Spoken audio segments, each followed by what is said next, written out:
Hey guys, I know I've been uploading a lot recently, but that's just because I've been having a lot of new content come out for this channel, and I wanted to talk about that a little bit before I get into the video.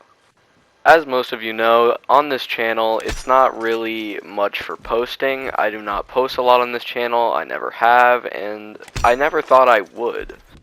But recently, with the new Overwatch coming out, I thought I might as well start posting some new videos, since there's just so much content that I've been able to post recently. With me getting back into Red Dead and GTA Online, there's been so many opportunities for me to make more videos, and I can share that on my channel. But anyway, this video was meant as a Red Dead guide to show you guys how I make an absurd amount of money in Red Dead per day. And this is not my preferred method. I normally don't do this every day. I'd say once a week, because this is quite the grind if you take it to the extreme level that I normally do. And you can even take it farther, and I'll get into that when I start the guide. But that's enough from me talking about the channel and what I'm about to say in the video. So let's just go ahead and get it started so you guys can learn how to make at least $2,000 a day in Red Dead Online. So first we should go to the trader business. And I have it fully maxed out, so each sale is $600. Before you start this grind, I recommend that you go over to your trader business and stock it up with equipment and supplies so it's producing throughout the entire time that we are doing this.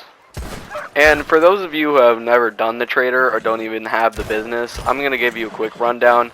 Pretty much you hunt animals for crypts, you kill them, skin them, or bring the whole carcass back to him, and he'll turn it into clothes for then you can later sell. And you also have to collect these supplies every once and so often so you can actually make the clothes. The next business I'm going to be talking about is the Moonshiner Roll. Now, the Moonshiner Roll is basically where you go and you work for a friend of Crip's. I forget her name, but basically you go and you rescue some of her clients that, are going to make your moonshine. And then you bring them back, and you start off making weak moonshine, but as you progress through the roll, you'll be able to make stronger moonshine. Now, it does require you to either get unflavored or flavored moonshine. Flavored moonshine takes longer to make and longer to get the supplies to make it, but it also pays out more. So if you're really taking this grind to the next level. But in all honesty, the Moonshiner isn't really that bad. All you really have to do, from my experience in the beginning, is restock it once, and then your unflavored moonshine will be made. Of course, I have not fully tested this business of what happens when you get the flavored moonshine, but I assume it keeps the same limits and same rules, but do not take my word for it on this one because I'm not fully knowledged yet. I can make a guide when I am, but that would be useless considering that I don't really make guides. I make these videos for fun, and sometimes just for entertainment. After you're done stocking up your moonshine, now comes the hardest part of the grind.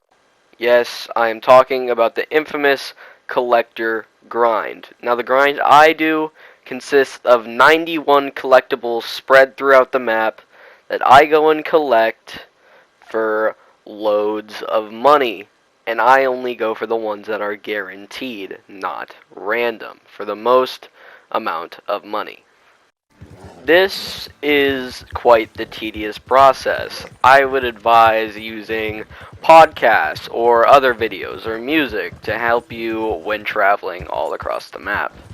However, this will give you plenty of time for your moonshine in your trader business to stock up. And for the trader, if you do have a fully sized wagon, you will have to do 4 more resupplies for equipment, but that's not too bad. But remember, this is quite worth it if you are worth the grind. Once you're done selling all of your collectibles to Madame Nazar, go back to your trader and begin to sell it. I advise for the large and sometimes the medium wagons that you sell for long range. Small wagons, not so much, since it's only a $20 bonus, but that $100 and $50 bonus for the medium and large wagon isn't that bad. But if you are afraid of getting griefed, I advise that you go into a solo session. And I don't really know how to do this on command except with the network glitch. And the network glitch is kind of hard to explain, so I will link a video in the description.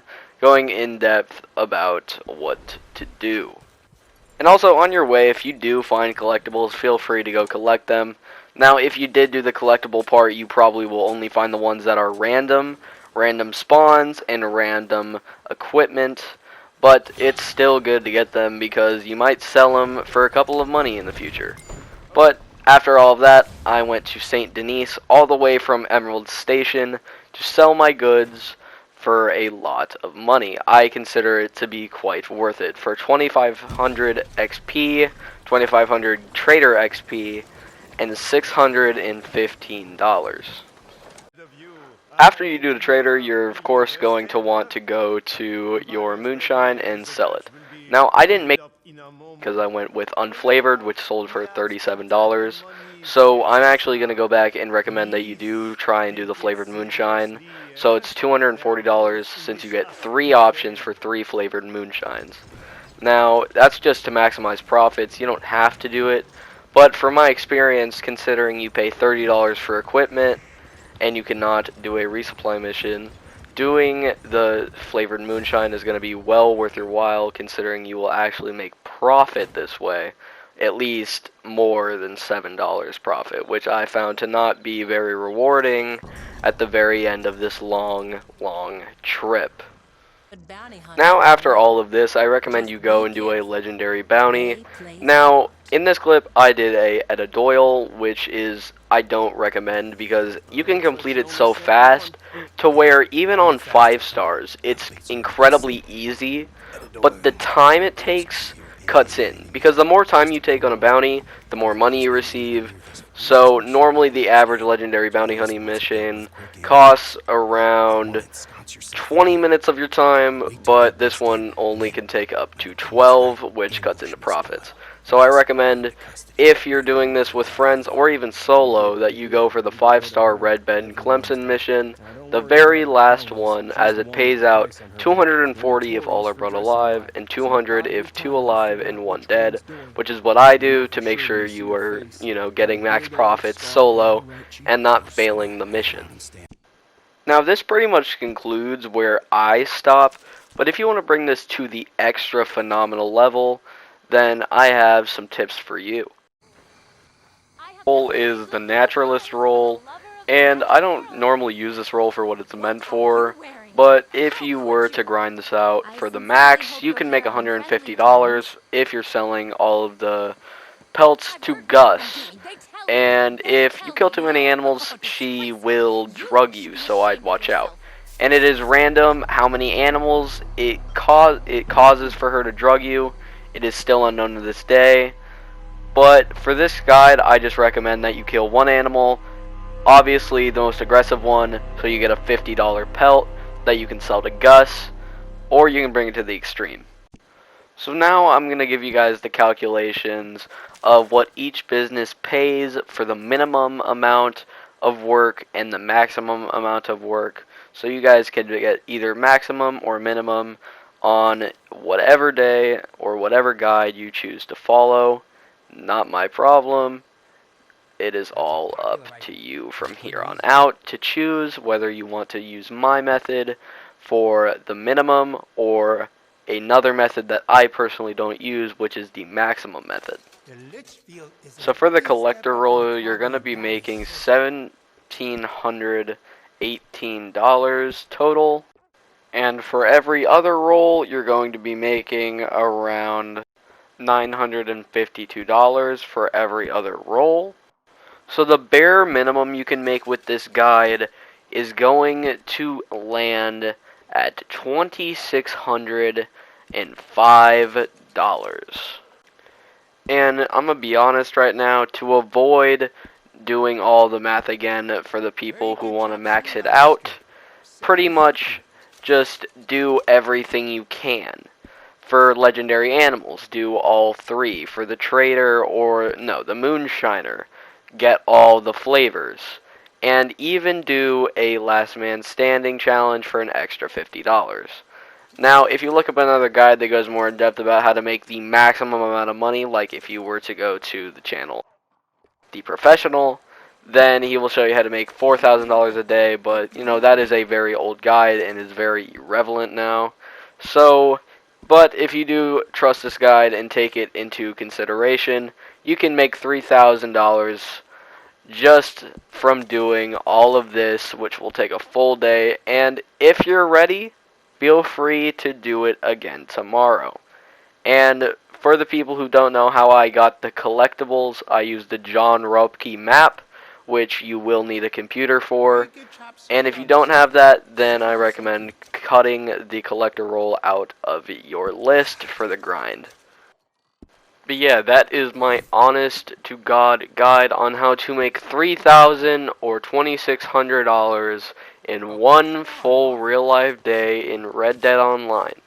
Now, I'm just going to say this right now. I am not fully advanced at this game yet. I am still learning.